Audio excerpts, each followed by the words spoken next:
You'll see when it's live. You are live. We are live. And good evening, everyone. There we go. We're going live on Facebook, YouTube, and Twitter, or X. I prefer the X name of Twitter. Welcome, Gareth. Gareth's a bit shy tonight. He doesn't have his camera on. How's it? Yeah, man, I'm not set up, Louis. You sprung this to me like last minute. I don't have a nice wall behind me. I've got nothing going for me today, and I probably haven't even had a shave, so I probably look like crap too.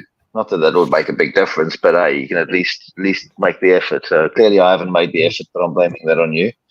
Man, as we just said, I didn't even realize we were on live. I've been talking away for the last 20 minutes. Yeah, that wasn't recorded, so it's off the record. But at least you're very charming, so we can't see you, but your personality will make up for it. Listen. You mean I've got a face for radio? No, I didn't mean that. Listen, we had a very good chat last week, not last night, and it seems to be that this thing's gotten quite good traction. So we thought, let's have a chat about the MLM playbook and what these types of companies all do, because we've been around and now we've seen some things that we can, what is the MLM playbook to you? Well, Louis, have we got enough time? Listen, I think ultimately we had this. Well, we had this sort of chat last week, didn't we? Where we sort of touched on direct marketing and network marketing and multi-level marketing. It's all the same thing. And I sort of sum it up in a few sentences, and it's simply people that have no real products. They either have no product and they invent some sort of imaginary product, or they have a product which is completely overrated, completely overvalued, and not as useful as you'd think, or is freely available everywhere, but it's just packaged in a different way. So it all starts with the product or lack of product. After that, the next sort of pillar, I think, is the concept of you running your own business and having financial freedom. And all that really means is that you are going to become a recruitment agent. You just don't realize it. That's the next step. And then I think the main goal behind it is they want to create a cult. Their main marketing tactic is to draw you into a group and make you part of a team, of a cult, of a group, of anything, a pack. And it plays on human nature. We said last week. Yeah, we're pack animals, and everyone wants to belong. That's it. And they paint this picture. It's I almost want to say they use the religious methodology. There's a Messiah. In the case of, for example, GSP, you've got Joseph, who's the Messiah. This guy's inventing technology or bringing technology that's changing you, the world, your life, your dog, your cat. It just changes everything. It is just the be all and end all. So it's very much the religious approach, where there's a Messiah that's going to save you, and they like to play on world events and what's happening in the world, and not sort of news, but more the financial landscape and how things work in finance, how people are suffering, how people are paying too much tax, how people are not well, they're not well remunerated for jobs that they may be doing. They're not well invested into the markets, or they haven't made enough provision for retirement. All those kind of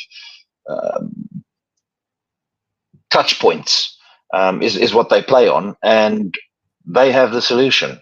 And it's the same with all of them, whether it's, selling plastic buckets for your kids' lunch, or whether it's some new cream or some special makeup.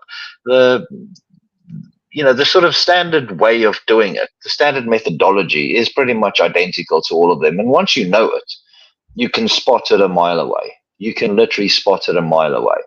And they all do the exact same thing. I mean, I came across an extremely interesting one the other day. Now, listen to this. These guys have taken it a step further. The long and short of it is, you can invest with them if you have a project. This is the way it works, right? So if you have a project, whether that is a project of you building 6 flats, or you're going to be building a Tesla mega factory, or you're building, a complete new water treatment plant that will service the whole of South Africa, it doesn't matter. You need to have some sort of a building or construction project. Now, that's the first thing that you need. And if you have that, you can then, they'll help you get finance for this project. These investments are then given to them and they trade them, right? So to give you a simple example, let's say you say, okay, I'm going to build a block of flats and I need 5 million rand. They'll help you get the 5 million rand, but you don't get the 5 million rand to go and build the flats. You get the 5 million rand that goes to them. They then trade on the stock markets with this 5 million rand. And 60% of the profits that they make with this 5 million rand can then be used for your building project, for you to go and build your 6 flats, right? Okay. But it gets better. If you bring anyone else with a project, you can get 10% of the value of their project invested in your project. So it's effectively, it's a pyramid marketing scheme. But here's the kicker, where these guys are, and listen, there's people actually doing it. It's ridiculous. I can't believe it. It's unbelievable. But here's the thing, they all have the same structure and the same approach and the same methodology. But where these guys have now done one thing slightly different is they've got a much better distraction. So what the usual MLMs and what the usual guys do is they distract you either with some sort of argument or public fight that happens somewhere, and they get you to rather focus on this public fight, whether it's something in a legal sense, whether it's between partners. I mean, in the Carrot Bars one, for example, they had this big public spat between Height and what's the other guy? Zeiss. Harold Zeiss. So that's what they used as a distraction there. It's the same. Even the guys who invented this stuff. Who's the guy that is it? Amway? I can't remember the name. It's on one of my posts. But even this guy who was the snake oil salesman, like all these, I don't know what these things were that they were like, some sort of supplements or whatever it was that they were selling. But the point is even these guys, then they do the same thing. The sort of chiefs in charge, they get a fight amongst each other so they get people polarized. I mean, it's what politicians do. They sort of give you an example. They say, oh, here's Israel and Palestine and they're fighting. And immediately you sit back and you think, oh, I've got to pick a side. Instead of going and saying, hang on, what is the situation? What has led us to this situation? Who's playing what part? Instead of analyzing something, your emotional response is, let me pick a side. And this is what these guys have done. They go, okay, you have to bring a project. Because my first question is, why do you need to bring a project into this? And then I figured out, well, it's that emotional thing, because then you've got something to fight for.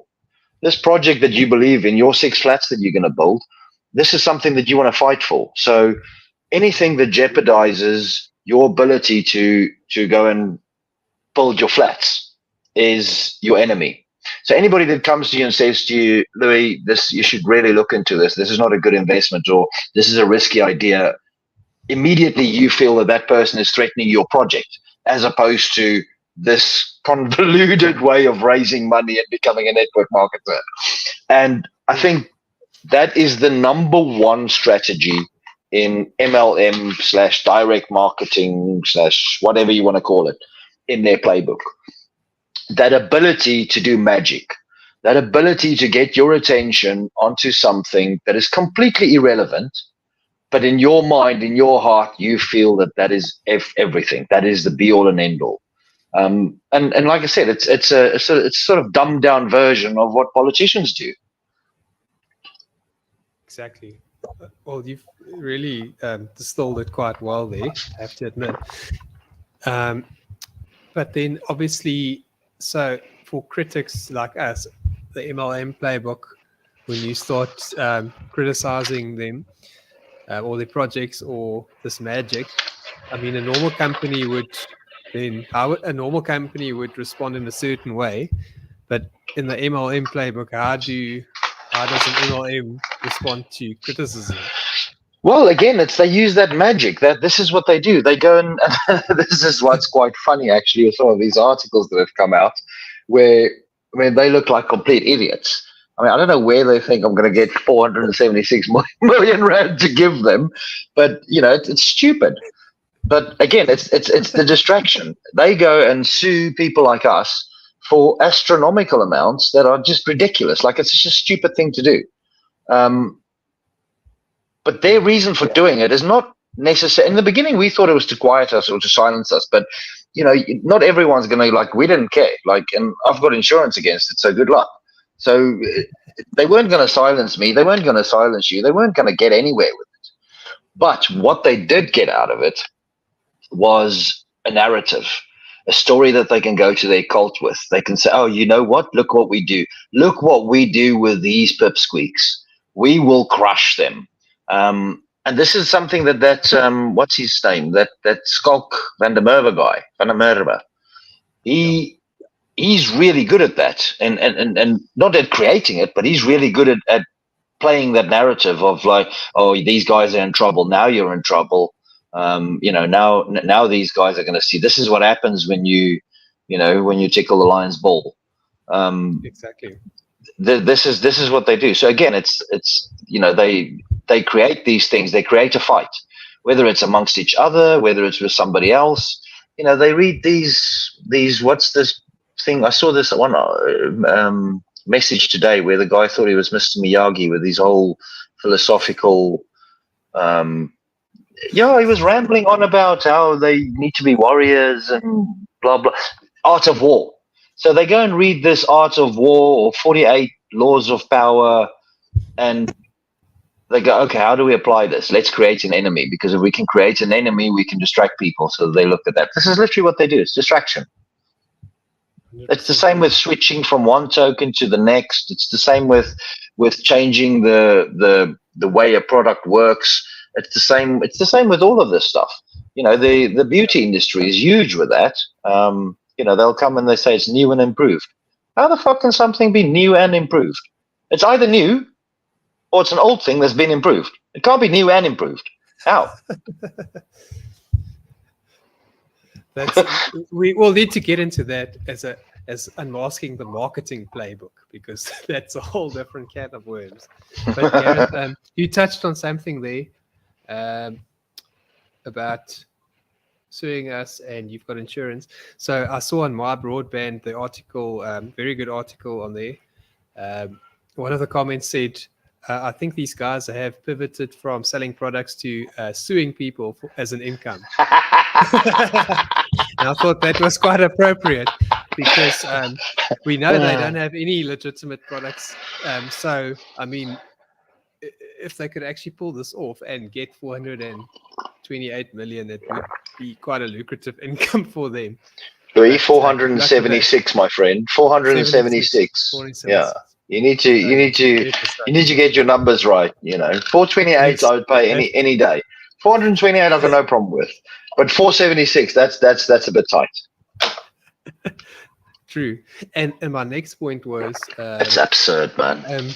What the cult doesn't know is that Joseph had to put a whole lot of your funds into a trust to sue us. Just saying, a few million. Oh yeah, that's right. Are we allowed to mention that? Well, I don't know, but I don't know if we're allowed to mention it or not. And to be honest, I don't care. But I'll tell you what a different approach is. Let's just say if you take somebody to court in South Africa and you are not a South African citizen, or you are not based in South Africa, then you need to put down a security in case you lose the court case that you've launched. And the man had to put down a substantial amount of money. Now, again, I'm not 100% privy to all the ins and outs of it, but obviously you've seen the deposit slip. So there's a ton of money that technically belongs to, I mean, if I had a camera on, you'd see me do the air quotes, investors, that is being used on these frivolous lawsuits. I mean, it's ridiculous. It's just the most ridiculous thing. If they were sensible and they said, listen, we want to take these guys to court for, like, I don't know, we're going to sue them for 150,000 Rand or 200,000 Rand. That's sort of realistic. That's sort of something that people like. If I heard that, I'd be like, yeah, no, these guys are, they're serious. They're going after people, and it's a measured response. But this is the thing with these people. Nothing is measured. Everything is so extravagant and so ridiculous that you sort of almost, I mean, even some of the stuff they've done, even I look at it and I go, oh, well, maybe it is true, because, how can you be that ridiculous? How can you be that blatant? How can you be so absurd? Surely it can't be. Surely it has to be true for somebody to be so ridiculous with something. What was that thing where they were like, some of the stuff is so stupid. It's like they were the only people, or the first people, or whatever, to light up the whatever that fancy hotel, whatever that fancy hotel in Dubai. I'm like, that's ridiculous, man. Come on, like, are you telling me, like, I don't know, Microsoft, Google, Coca-Cola, Nokia, like, not Nokia, they're a bit out of it now, but all these brands, all these massive globally recognized brands that have shops on every corner, that have products in every home. You're telling me that you're beating them? The Google case, we won against Google. What are you talking about, man? You won against Google. No, I mean, GoDaddy's sort of not that recognizable. I mean, like, my parents wouldn't know who GoDaddy was, but Google, who the hell doesn't know who Google is? It's like, isn't it one of the 5 biggest companies in the world or some crap? I don't know. Maybe I'm just talking out my ass now, but it's definitely one of the most recognized brands in the world, that I would say. Yeah. I think 9 out of 10 people, 9.5 out of 10 people would know Google. Some obscure bloke from Croatia comes, yeah, I've beaten them in court. Come on, man. That's ridiculous. But they are so convinced that, and this is what makes, there's this excuse that they come up with, oh, I'm a victim too, and I didn't know. A lot of these downlines and a lot of these promoters, that, again, that's in their playbook. When things go pear-shaped, they go, oh, well, I'm a victim too. I'm sorry, but I also lost money. I'm sorry. I don't buy that. I really don't. It's going to come up soon. But I don't buy it, man. Because when somebody says to you, listen, this guy was involved in a multi-million-pound pyramid scheme called Carrot Bars, and he's now created his own product, surely you question yourself at least once or twice. Surely you go to anyone with just a little bit of financial understanding. It doesn't even have to be like some expert economist or just anybody, even an accountant. Anybody. You can just go to them and say, listen, here's what's happening, here's the details I have to add. Man, they will tell you to run. They'll tell you to run. Yeah. Gareth, that's on the banner right now, because that's so important. I mean, that's going to come up again when GS Partners folds. A lot of people at the top are also going to say, I've also lost money. It was a bad investment. I made a mistake. I was also a victim. And we've heard this before a few times. This is a standard play. This is what they do. They go, oh yeah, it's not my fault. I understand how you feel. Again, it's the deflection. Yeah. And distraction. I have completely raped my friend circle. I have emptied them out and bought myself a new house, bought myself some new investments, did this, did that. It's in a company name, it's in this, it's in there. And I lost $50 and now I go, oh yeah, but I'm a victim too. I'm so sorry I dragged you into this, but next time we'll get them. Yeah. Why is it that there's always a next time? Yeah. And even these celebrities that are endorsing it and promoting it, I'm telling you now, I posted the other day where I was asking, I'm hoping they've taught you the I'm a victim too defense, because you're going to need it. especially if you're in the public eye. I mean, like me and you, we're nobodies. But if you're in the public eye where like your name is sort of recognized when you talk to anybody that's familiar with local popular culture or local popular sports or local popular music, if your name rings a bell, then man, I think there's 10 times more responsibility on you to really do a bit of homework before you just willy-nilly go, yeah, come join my WhatsApp group, come. I've put money in and I'm very happy. I've seen some of these videos, man. I'm like, I've put money in and I'm very happy. And that's your reason for dragging other people in to spend their pensions. And listen, none of us are infallible. Everybody makes mistakes and, shit happens. But it's when it happens more than once, more than twice, more than three. I mean, at what point do you go, well, this isn't just bad luck. This is malicious. Yeah. Listen, Gareth, we've got a guest waiting to come on. Easter, I'm going to bring you on now.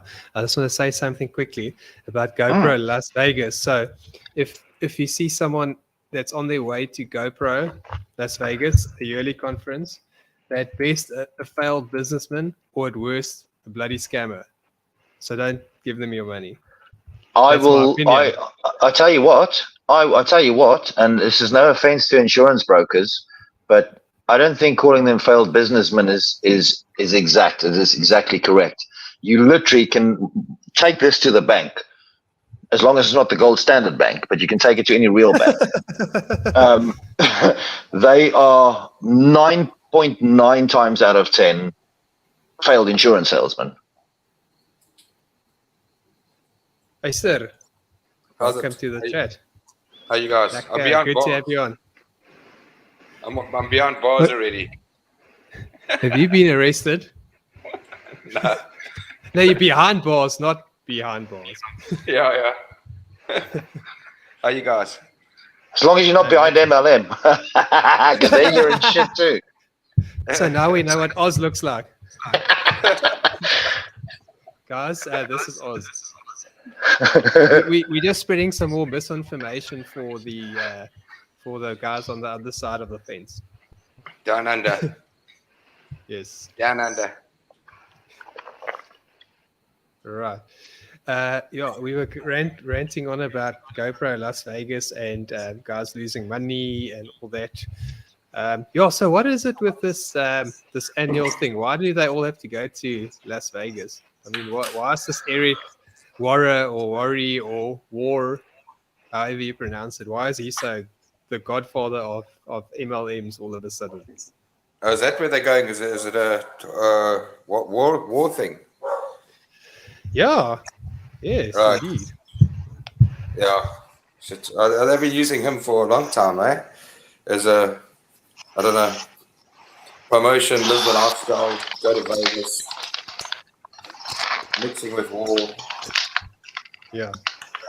Listen, I think, you also need to look at it that a lot of these affiliates and a lot of these people, there's a reason it's called a pyramid scheme, because you don't simply have the confidence of a lot of these guys that are at the top. You don't start off like that.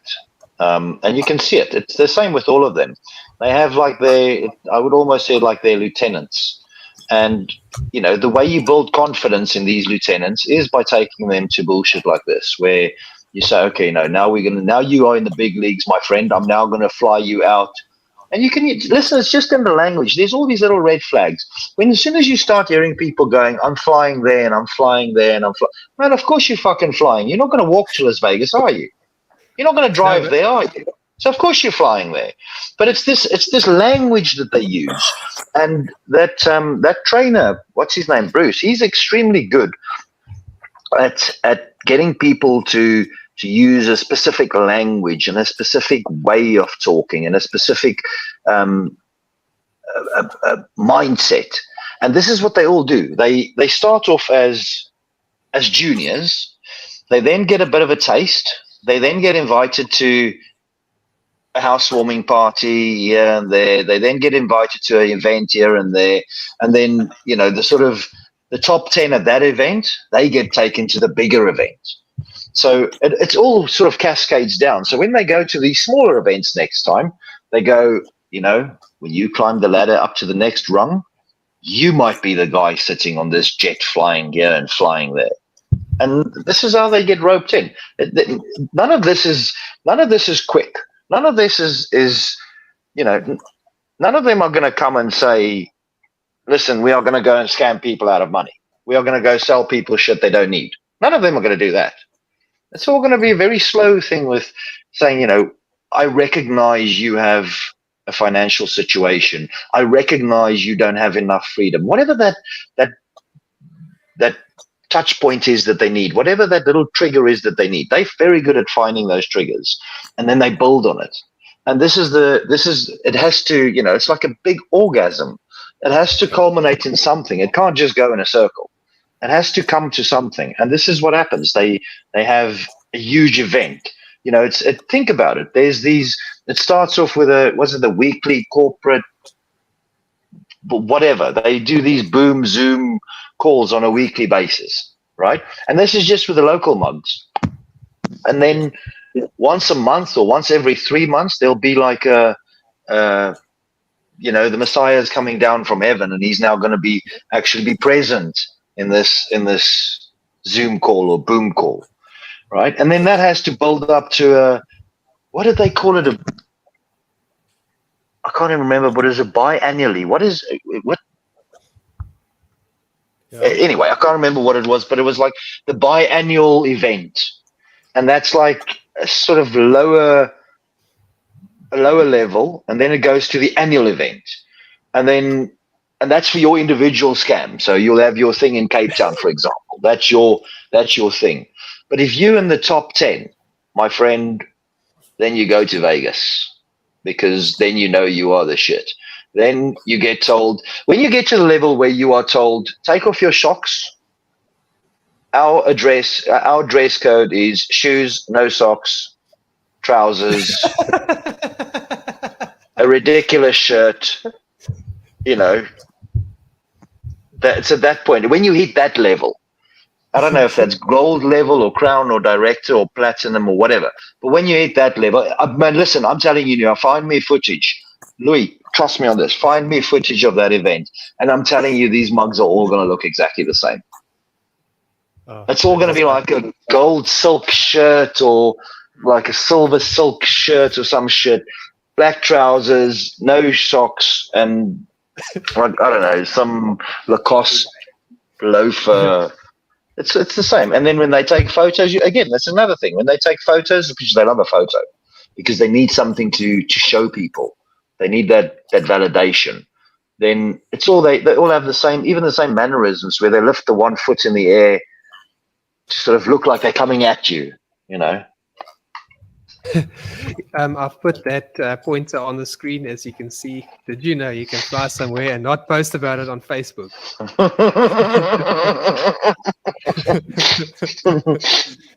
So yeah, I mean, I know the titles are a bit behind, but I'm trying to catch the wisdom as they come out.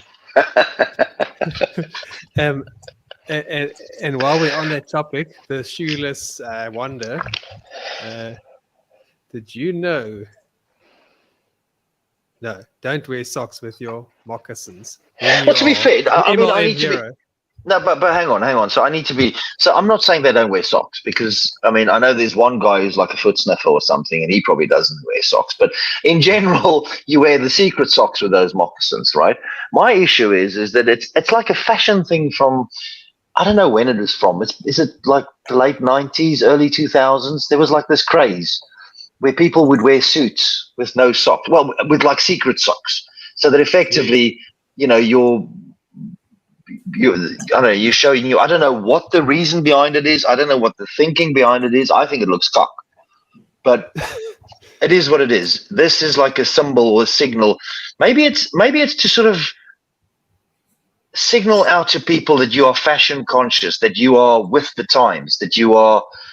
Again, it's that giving people something to aspire to. It could be all sorts of cock, but it's the same thing. It's to, I'm a model, follow me. No, I think you said it before. It's I'm this rich, I don't even have to wear socks. I can wear my shoes once. Oh yeah, and throw them away. yeah. I can just replace the shoes every week. But yeah, I mean, it's there's all these little things that they do, and that you can see how it starts replicating. You can see how it starts again cascading down. And I think it's almost that type of thing. It's almost it's a bit like, you know, if you go to the military, right? There's a uniform, and like you'll just have a normal like infantry guy. He'll just have a simple uniform, and then as you go up the rank, it'll be fancier and fancier and fancier. And when you get to like a colonel level or a general, or I don't even know what the ranks are, major, whatever the highest dudes are, those guys are like 9 million badges hanging off like a, you know, I've got a purple heart and a green star and a orange jelly baby. They've got all that stuff. Yeah, I think that's what they try and replicate. Jelly baby. on that topic, I've got an interesting fact for you guys that you might know. So, Idi Amin awarded himself the highest title in his army, and I'll find it now. It was this long thing, and he gave himself all the medals. So this might be quite appropriate if I can just find it here. But if I'm not mistaken, is it Gaddafi? Who's the Lebanon? Is it Gaddafi? Yeah, Gaddafi was Libya. Libya. Is it Libya? Lebanon, Libya, whatever.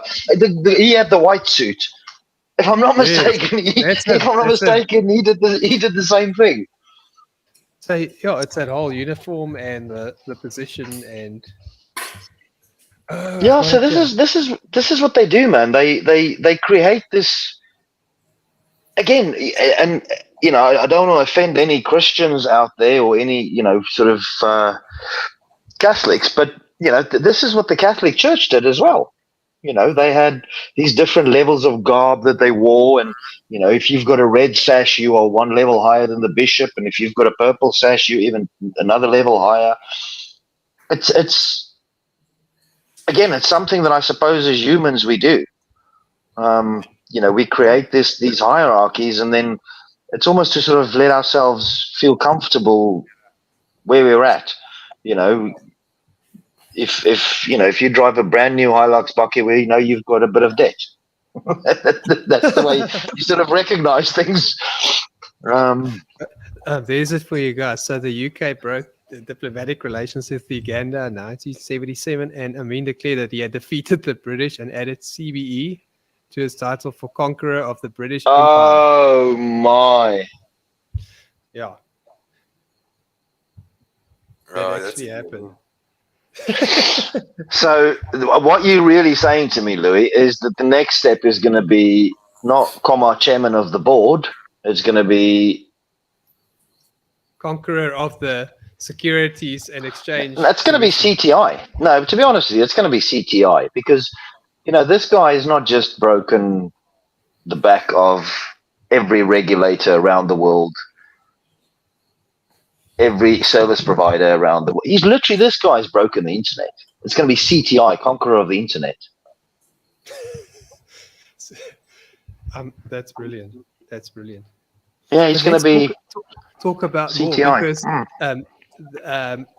so there's a lot going on behind the scenes of censorship with newspaper articles and takedown requests and stuff. So, I mean, that's part of the MLM playbook. How do these guys actually attack the critics, especially online? Because we've experienced quite a lot of that. So just to put it out. So that's another interesting one. There's a couple of approaches, and again, that's why I think there's a lot of dodginess happening on as well. So from a procedural perspective, let me rather put it that way. One of the things they do is to come up with like fantasy identities, and they then go to Google and they do these DMCA copyright takedown requests, where they basically say to Google, websites ABC, so louisnell.co.za, for example, are infringing on our copyright, and we would like them removed from your search results. Which then puts, you're in a position where you now need to go and take your website and give all your details and effectively do a counter claim where you go, well, I didn't do it and I'm not breaking copyright. And you sort of have to, it appears that the default position that any of the service providers, and again, I understand that, but their default position is you are guilty until you've proven yourself not guilty. Yes. And these operators, these guys, they take advantage of that. And I mean, I know from personal experience, they've got a guy that they pay. That is literally his job. His job is to, I mean, he's tried everything with me. He's even tried paying me to take my stuff down. Now, whether he was actually making me a real offer or whether he was trying to goad me into like accepting some sort of a backhand deal so that they could go and tell people, oh, he's trying to extort us, I don't know. But this is their strategy. They've got people that will literally sit there all day and make complaints. And this is what happened with our YouTube videos. And I think, I'm not sure if they've got contacts inside these companies or whether they just take a fat chance and hope they get like a lower level support person. And that's how they get, I mean, that happened to one of my sites that was taken down by accident because a lower level support person got what appeared to be a legal demand for the site to be taken down. And once I escalated it, they realized that, yeah, no, this is nonsense. And they put everything back again. But the point is, these guys are using every trick in the book to not necessarily silence you, but to make whatever you've got to say either obscure, irrelevant, or, I mean, they've got their standard thing. They call us the haters. Now, man, whether you're asking this guy for a bit of milk in your coffee, you don't ask questions. You're a hater. That's just the way it is. They're telling prospective guys, clients, to do your own research. First thing the guys do is go on Google, and they don't want any of that on Google. Yeah, but the thing, I hear you, Acer, but so here's my thing. You can only scare so many people. Like, you can only prevent so many websites. I mean, when they came after us, and correct me if I'm wrong, Louis, but I think we were the first people to, when we did they launched in December and we did our first videos end of Jan. Yeah, that's right. So I think we were the first people. Yeah, I think we were the first people that called them out. And at that point, we didn't even call it a scam. We just said it was a cock investment. Yes. I don't know if I think when it's at that stage, then you can sort of quiet people and you can sort of keep things, you can keep it quiet. But what the point of it now is, I don't know. I don't know if it's maybe it's trying to sort of front run things. I also wouldn't be surprised if they are being taken for a ride as well, where, I mean, I don't believe that any of them are actually technically competent. So it wouldn't surprise me if some hacker type guy said, listen, I can clean your name on the internet and I can remove everything. Because even if you get it removed, you're only getting the Google search result removed. You're not getting it removed from the internet. And Yes. the minute the story is really out there, I mean, then it's a matter of time. Once it's really out, which I think, for example, in this case with this GS lot, the story's out. So it's just a matter of time. So I don't think removing these Google search results, maybe it's to scoop that last few pennies from people, but I don't think I personally don't see the value. And maybe I don't know enough about their back office systems. Maybe they're making a fortune on it, but I just don't see the value in it of going through all this hassle to find all these sites, make all these complaints, when you know it's just going to be back in again after 14 days. Yeah, because that's what happened to our video initially on your channel. It was only off for 14 days and came back on. It cost us a few hits initially, but we had it up on other sites, and then it came back anyway. So then we could still spread the link because It wasn't actually copyright infringement. It was just a false strap. No, but no, our video one. Remember, that was an actual proper complaint from Brendan Earp Jones. Like he made a proper complaint. Wasn't it a copyright? Yeah, but it was a proper copyright complaint, but it wasn't from some unknown entity. Whereas all of the ones you're seeing now is all unknown entities. Because again, I think they've realized that.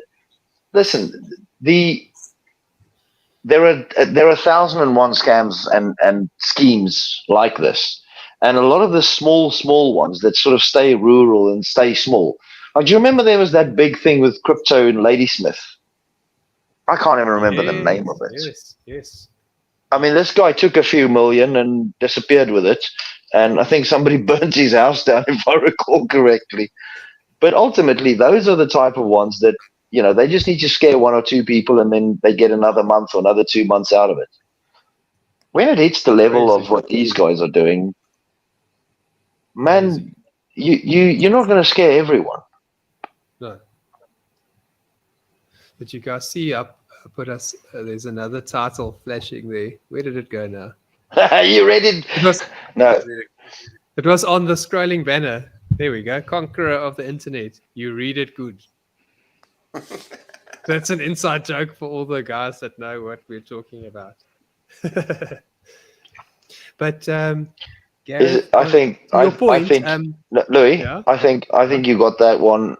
You slightly off on that one, because you hear it good. Whether you're reading it or not, you're hearing it. You hear it good.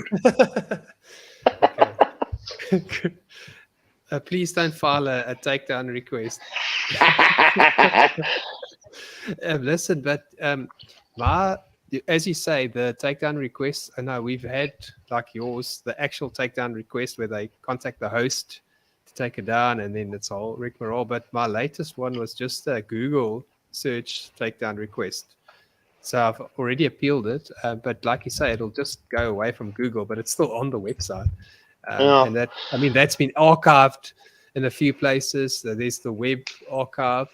Stuff doesn't go away from there. So if you delete it, the site, the internet doesn't forget. So good luck to getting rid of all this stuff. I mean, it's out there, and it's the truth, and it's for the greater good. So it just doesn't go away automatically. Yeah, listen, maybe. But maybe to Aster's point, potentially they already have a new scheme planned or new scheme lined up, and the stuff they're getting removed is stuff that's referring to individuals and individuals' names, or that somehow is connected to an individual's name. Because once they do the rug pull, then who gives a shit about GS insert your name here? Because they'll just have a completely new thing, and as long as the individual names aren't tarnished that much, then they don't really care. This is why they do this, and I still want to do that, man. This is why they do this thing where they pay like, no, this thing where they pay like $70 or $100 to these PR companies to have like bullshit articles posted all over the shop. Like they've been headhunted. Yeah, but the reason they do that is, I think the reason they do that. Headhunted by Asia-friendly. Yeah, but I don't think it's got anything to do with. I know they post it on their Facebook pages and stuff like that, but I don't think the main reason for doing that is actually to show that to anyone or to have those articles validated by any of their followers. I don't think they give a shit if any of their followers ever read it. I think the main reason they do it is to get news backed. When I say news backed, I mean like news entities, because they'll have decent page ranking. I think it's to get backlinks to their own sites, so that when you search their name, you will find a whole page of like news related stuff about them to show that they're in the news. Okay. It was working until the regulators started dropping all these things, because those sites where those things are published are way higher in SEO rankings. So it's pushed all the cuck down the list. So all these fake posts have really Oh, gone to the listen, bottom this of is the going to be a pile. problem for them because any government, any like educational institution or government institution that's linking to a name is by default gonna have way better ranking because Google is going to look at it, and it's that Google helpful content thing where Google looks at it and goes, yeah, this is much, this is from a government, so we are going to be giving that higher priority than, I don't know, some obscure magazine in Singapore that want to tell everybody how fantastic Tony de Gouvea's mentorship is. Like, Oh, here we go. Oh, guys, there's a new sticker coming for you.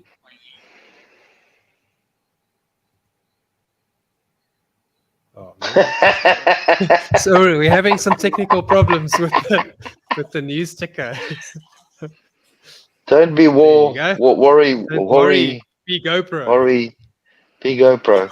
So is GoPro like is that this Eric guy's brand? Is that his thing, GoPro? I don't know if it's his. I think it's his conference, but he is the main teacher. You must get a lot of search results going to his page when like Google horse and. Yeah, it's an unfortunate surname. I mean, how do you actually pronounce it? We were trying to work out. Is it Wara? Is it Worry? Is it Wara, Las Vegas keywords, and you'll come up to something. Wars in Las Vegas. That not safe for work. But anyway, so I think this is so Louis. What's happening with hugeness? Because at one point, the actual PTY, like the limited company in South Africa, from what I recall, I don't know if it's still the case, but I know that Andrew ended up palming that off to his wife. But that is still their brand, isn't it? Because a lot of these Yahoo articles and a lot of this nonsense like refers back to the Huge team or the Hugeness. So is I think my question to you is the idea of this Hugeness to be sort of Tony and Andrew's version of GoPro? I don't know. I'm asking the question. Yeah. Look, it's their own team, so it's something that's consistent. So when they rebrand, that name isn't tarnished, so they can roll it over, and it's their downline. They just migrated to the new thing.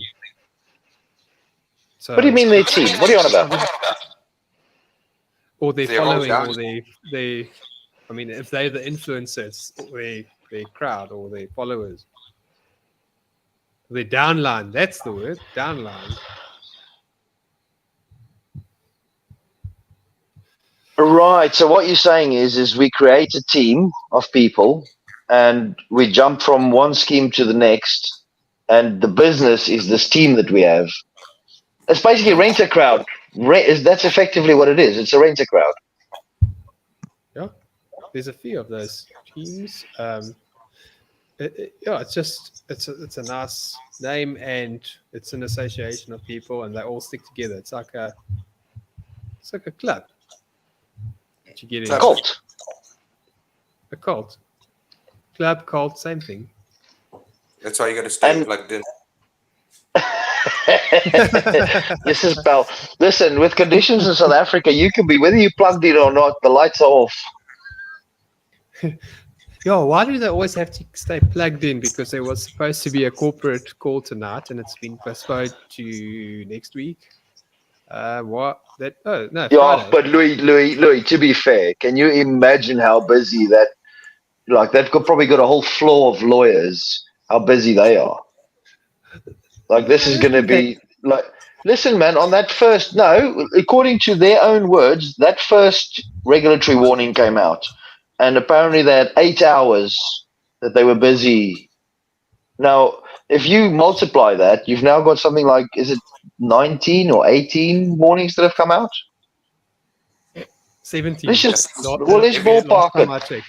Let's ballpark it and say it's 20, right? That is 8 times 10 is 80. That's 160 hours of deliberations that they need to, and then everything in between.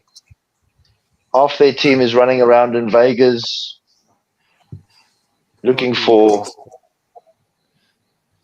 new business opportunities. Hey, listen, I don't think they're that busy because someone sent me a message. Bruce Hughes' wife said he's such a great husband. He got home at 6:30 a.m. and he still went to his son's rugby game.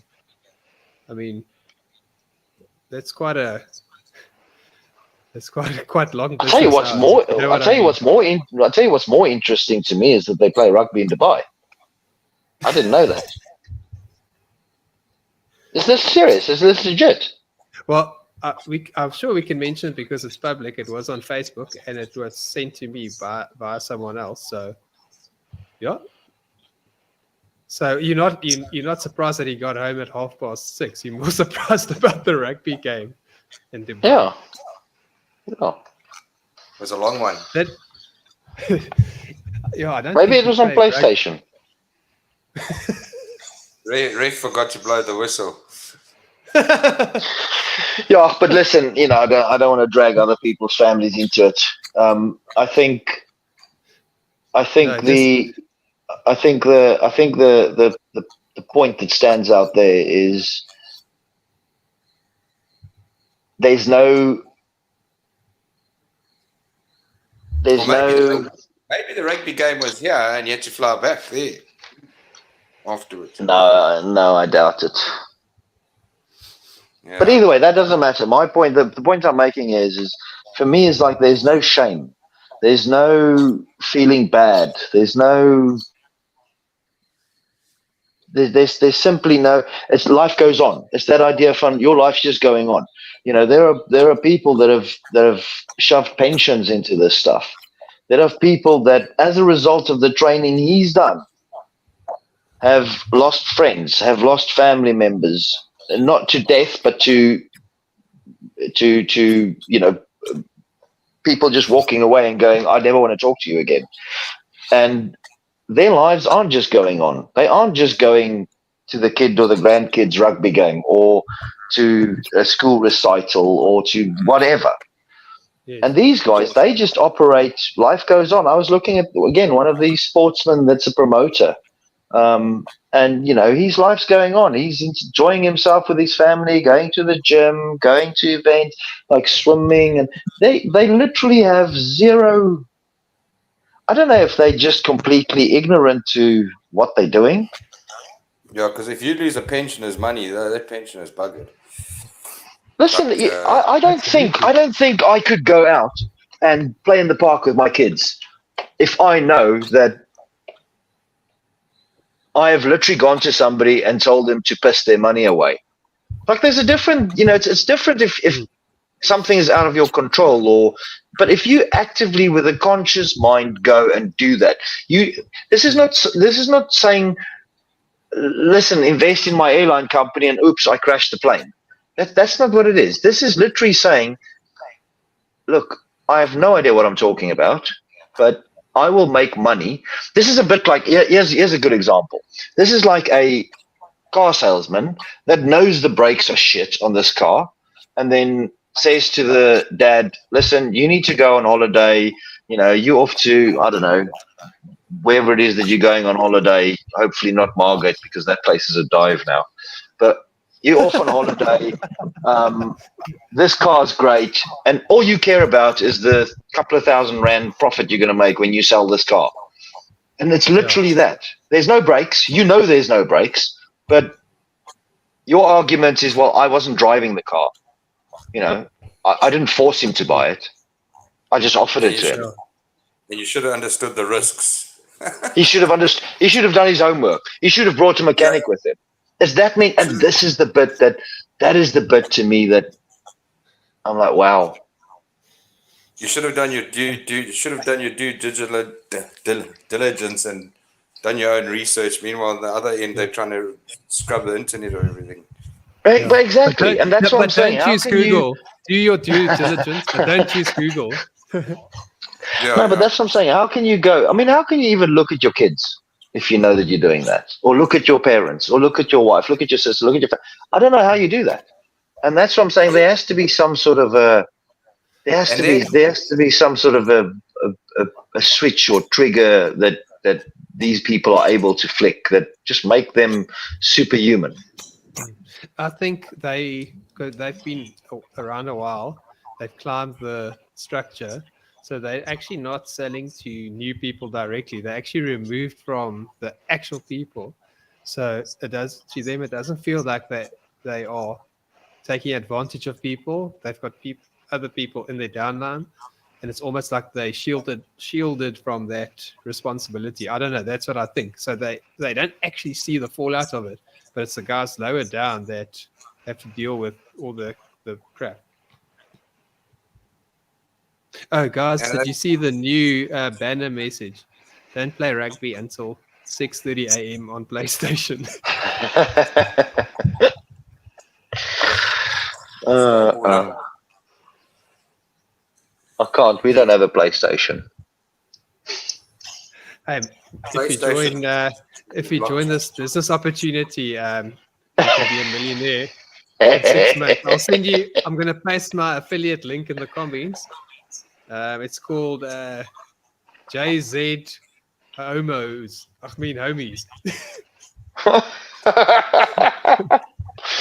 Listen, no, but listen, before you go on, this is something that, again, we need to mention. You know, again, the playbook is taking stuff that is legit and tweaking it slightly to fit your narrative, to fit your story. Because, again, one of the big things they do is they talk about affiliates, right? Your affiliates. Now, there's absolutely nothing wrong with affiliate marketing. Affiliate marketing is a completely different story. Affiliate marketing is something that says, it's a bit like, you know, driving around with a sticker on your car saying buy from Amazon. It's a bit like, you know, going to your neighbors and saying, listen, I've bought this pot. Here's the discount code. If you want to buy a pot, you can buy it from this company and use it, and I get a discount. It's saying to somebody, yeah, sign up for DSTV and you get a month free and I get a month free. You know, that sort of affiliate marketing, I don't have a gripe with that, because that's the way the world works. That's effectively mouth-to-mouth advertising and getting rewarded for it. They take that, and then they take this pyramid scheme model, and they try and make out as if it's affiliate marketing when it isn't. So yeah, just to clarify that one, because that's another thing that in the playbook that they do, and I mean, they're not the only ones. You know, we sort of harping on about this lot, but pretty much any network marketing enterprise use that exact same method. And the big difference with affiliate marketing or real affiliate marketing is that they aren't levels. They don't create 9 million different levels. No. You know, if I sign you up to Amazon to go and buy a food processor, and you then sign up to Amazon and then you get Easter to buy a food processor, I'm not going to earn any commission from Easter's food processor, am I? No. Do you want to earn commission from it? Well, I've got to sign up to your package. Have you got a package for me, though, Louis? Have you got a package? I want a package. But Gareth, just last night, I was having this conversation with my uncle, and he said, listen, if I get someone to sign up, is there something in it for me? I'm referencing someone else that we've mentioned before in our videos. So you are way too tall to be. You are way too tall to be taking that angle. No, that's low.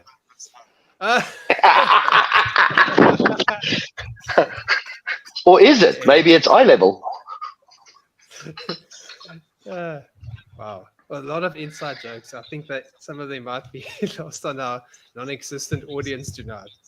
You know, when we change format, but I think we're going to get a few views on this because the videos will stay up, all the things. So we'll definitely have some. Unless there's a DMCA, or unless there's some sort of a complaint from from a law firm, or who knows, Or Google. some random bloke in where is it? I still don't know. I'm still not sure if it's Ukraine or Romania. This guy, but my money's on Ukraine. Yeah. We've received some strange ones. Yeah. Anyway, I just find it weird that you can literally log a bogus takedown request with a fake name and email, and say it's copyright infringement, and you have to actually write the reasons there. And the guy said that I think it hurt his feelings, or he didn't like it or something, and they still took it down. So, I mean, yeah, but Louis, now you also need to be conscious of these companies, right? Look at these, and we should actually do one on those Twitter files. This not the actual Twitter files, but the mindset and the thinking behind it. Because if you go and look at what came out there, then these companies aren't being run by individuals that are the people who started them. These companies aren't being run by people who, and I'm referring to the Google, the Facebook, all these companies. They are so big that everything is a policy and it's a bureaucracy and it's a tick this box and tick that box. And ultimately, they're in the business of making money. So, it's that path of least resistance is the cheapest. So they take the cheapest route, and the cheapest route is just to blanket accept any complaint and act on it. And then if it's not legit, like if somebody stands up for themselves and says, but hang on, this is not true, then it goes to the next level. Then it gets to a level where it's actually being looked at. And even then, I don't know their technology, but it's likely that you only get a human involved or an objective human sort of maybe 3-4 levels in. Yeah, I think so. Yeah. Just trying to nail everything that they can as much as they can and just hope for the best and see how far they can take it. Yeah, it's a shotgun approach. I don't think it's a targeted approach. I think it's a shotgun. It's a shotgun approach. Yeah, someone's getting a phone call and it's not me. Not me either. Yeah, I'm being hassled and hounded. There's probably a lawyer somewhere saying, "Why are you opening your mouth again?" You got a DMCA. I'm just going to say it wasn't me. I mean, we've been through all these legal things and the takedown requests and stuff. So it's actually, we're learning a lot about legal stuff that we didn't know about, which is great. I didn't necessarily want to know about it, but it's life experience. So thank you guys. Not you guys, the other guys. I was actually looking at our legal papers from the summons, and it's like 180 pages, this thick wad of pages. So, I mean, it's quite a waste of paper. Louis, a lot of it is absolute cock, man, because they've literally just gone and auto-transcribed their YouTube videos. So a lot of it is nonsense. Well, what videos? They're not online anymore. And we didn't take them all. I'm trying, man. I'm trying. We actually want them back, but I thought they're suing us because there's videos online, but now they don't want them there. How does that work? What's interesting is they still haven't taken any legal action against the Gcrypt articles. No. But you did. I mean, there was a takedown thing, but there was the attempt. No, there was the attempt. I mean, that was like for 4 or 5 hours it was off. But and again, that was just a mistake from the service provider. But I do wonder why that's not been included in any of their stuff. Yeah, like you guys said, it's just a shotgun approach. There's no strategy to it. It's just trying to censor. I mean, they had that guy reach out to me and try and pay me to remove it, but other than that, there's not really been any. Maybe they've realized I don't care. I don't know. But why don't you say you'll do it for $75 if he pays to write an article on that whole spiel of sites, and then say what that he forced you to take down your article. No. No, I tell you what, I will take it down, right? If they pay 50 million rand to 2 charities of my choice in South Africa. If they do that, I'll take it down. But 50 mil, that's the minimum. 50 mil. And it's got to be done, and it's got to be done anonymously. Like, they can't get any credit for it. They can't say, "Oh, we've donated this money to." It has to be money that goes to like children's fund or like something like that. But it has to go. They've got to be able to prove that they've sent it. And I'm not accepting G999 tokens. I want like proper cash. Like charity over blockchain. No, none of that nonsense. Don't give them any ideas. No, what do you mean give them ideas? They already did that, didn't they? No. They were on about how they hey. saving Ukraine, and all they ended up doing was like I mean, to be fair, he did sponsor 2 tanks of water, but still, it's a marketing stunt. Water over blockchain. Well, we actually not giving them ideas because all their coins are a charity over blockchain. You're just donating it to them. They are the charity. Yeah, that's true. Listen, speaking of Bruce, nobody's followed up. I saw this Egon swap thing. Nobody's followed up on that.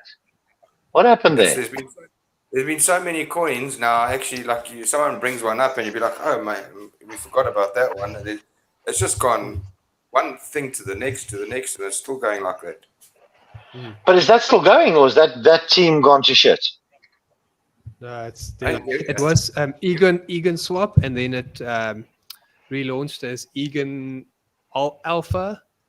But no. What, that one relaunched as well? Yeah. I didn't even know that. I thought it was just that Egon swap thing. The same one, but I think it was the reboot of it. But it was very down, on the low down. It wasn't as big as the GS partner stuff. But yeah, I mean, it's definitely worth looking into. It was very quiet.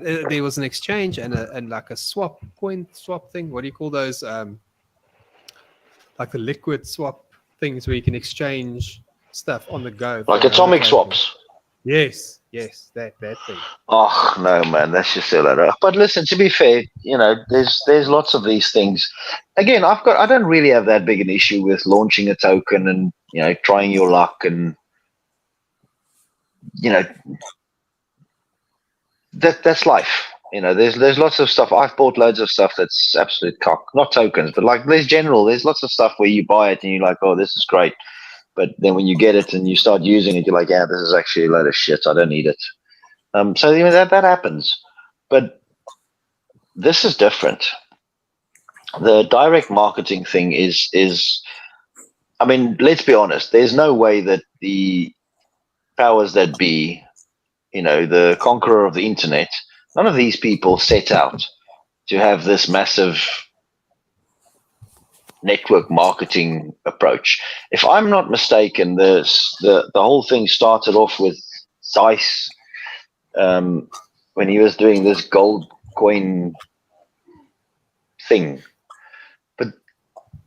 And again, I'm under correction here, but I don't think there was a MLM angle to it in the beginning. I think that came later. And that's what I'm saying. It's these, for me, if I look at the sort of level of evil, then, the conqueror of the internet is not at the top of my list. At the top of my list is these guys that have no product, have no business, call themselves mentors, and effectively teach people how to recruit people, to recruit people, to recruit people. They are the ones that I think. And that's why I think Bruce is man, he's got a lot to answer for, because he's literally teaching people how to do it. He's not just doing it; he's teaching people how to do it. Yeah, I think that's why he was named in all those papers, because he's so prominent and he enables all the recruitment. Yeah. Oh, sorry, Esther. Like I said. Yeah, Esther, sorry, go on. Or services. I don't think there's not one person on the planet who's made money from it, of any of the products or services or any of those names. It's all to do with recruiting, and maybe just changing strategy and changing name and changing this every time it tries to keep ahead of search results for 100%. I don't know. There's just it just carries on and on. I mean, there's like there's a lot now, a lot that's gone, and there's more coming. Every time they have a big event, something new, and they've already forgotten about the last thing. Last thing just old. Yeah, but the Swiss Valorum Bank name thing was an attempt to ditch GS Partners, but one of the Canadian regulators picked it up so quickly, so they actually included it in their warning. So they were actually on top of it, and I think that's why they've pretty much abandoned it as well, because the name's already been tainted, and now all the other regulators, So listen, they're gonna go quiet, and they're just gonna reboot everything within 6 or 8 months. I can tell you that now. That's just this is how these people. That's how they wired. That's what'll happen. It'll just be another product. And listen, they are not the only ones. There are thousands. I mean, guys, you go and look at this GoPro party. There's thousands of them with loads of different nonsense companies. The main thing here is, and I blame mainstream media for it, because them and the regulators, there's no business reason. You cannot, I'm sorry, up until we speaking now, nobody's ever been able to give me any reason why direct marketing or network marketing, whatever you want to call it, should exist as a business model. Nobody. Statistically, they have proven more than once, more than one entity, the literature is out there, enough proof has been laid down to prove that 90, I think if I'm recalling correctly, it's the percentage-wise, it's something like 98% of people that get involved with multi-level marketing lose money. Now, that's ridiculous. That's like, if there was anything out there that 98, if there was a 98% chance of you crashing your car, do you think they would allow people to build cars? Probably not. So why regulators allow this, why governments allow this, is that's what I take issue with, and why mainstream media are not vocal enough about it is what I take issue with. They are the ones that allow these people to do it. There should be a thing, like if you want to post, and even if you're happy to pay, you should not be able to take out an article that says you're an entrepreneur and an MLMer in the same paragraph. Like anything that has anything to do with multi-level marketing should be banned outright. Now, if I'm not mistaken, this is the case in some of the Asian countries. And again, I'm not 100% sure if I'm correct, but I've got a feeling, is it maybe Singapore or Malaysia? Well, no, I think there are a couple of Asian countries where this shit is not allowed, period. Yeah. No, I think you're right. I did read that somewhere. They were in Singapore not so long ago, trying their luck there. Yes, they were. Yeah, well, that doesn't surprise me. That doesn't surprise me. Markets and Vietnam and Singapore. There's a few places. Yeah, but listen, so I don't think. Yeah, but I don't think that's no. I don't think that was the target. I think the target was Australia. I think they were just meeting people in these areas because these people already had networks. And again, this is just down the grapevine that I heard this. But I don't think I think their target was Australia, and these people they were meeting were people that had this type of operation in Australia. Uh-huh. Okay. So like Dubai would be a hub for the Middle East. Then if you want to meet people from Australia, you go to Singapore or Bali or somewhere where they can get on a 3-4 hour flight, meet there, and it's not under the same. Then you're not as. Again, this is hearsay. I'm not saying it is the case. I'm just saying that that's how I understood it. Yeah. Oh, that's brilliant. I mean, I could fully believe that. I think we've lost Easter. Has he had enough of us? I think so. He might have received a takedown request. He got taken down. Listen, Louis. Well, on that note, I'm gonna have to move on as well. Let's try and I'm gonna try and see if I can get my setup sorted out. And then it'd be nice if we can do it on multiple channels. Man, hopefully I can get Gcrypt up and running again. That would be like I'd be excited to get that. You know, I've had a rough couple of years, but I'd be excited to work on that and get that going again. That'd be interesting. Yeah, no, the Gcrypt stuff was nice and slick. We had the intro and the it was fun and stuff. It was fun. We definitely need to do that again. It was fun. All right, man. Listen, people, thank you very much. And let's chat again. Let's see what other topics we can come up with. Oh, we will. We shall. And I just want to leave them with the most important thought of the evening. Conqueror of the internet. You hear it good. You hear it good. We do Las Vegas. Secret Socks 3 for 1. All right, man. Okay. It's been real. Thanks, Gareth. Thanks, Cheers. guys. And Bye. girls. Cheers. Bye.